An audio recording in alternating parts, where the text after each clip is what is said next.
Doctor Aryan హిమాలయాల్లో ఓ గుడిలోకి ప్రవేశిస్తాడు. అక్కడ ఓ ప్రాచీన గురువుని చూస్తాడు. అప్పుడు గురువు, నీ శక్తిని మించిన ఓ శక్తి ఉంది.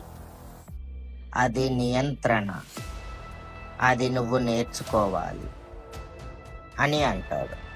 డాక్టర్ ఆర్యన్ నెమ్మదిగా తన శక్తిని క్రమబద్ధంగా ఉపయోగించడం నేర్చుకుంటాడు.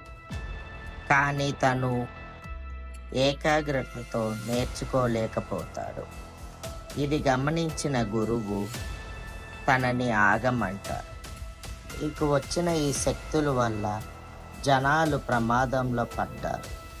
అది ఎలాగో నీకు చూపిస్తాను ఇప్పుడు అని మెల్లగా ఆర్యన్ మొహం మీద తన చేతిని పెడతాడు. అగ్నివర్ష్ చేతిలో కాలిపోతున్న తన నగరాన్ని చూసి ఆర్యన్ భయాందోళనకు చెందుతాడు. ఇక ముందు ఏం జరగబోతుందో చూడాలి.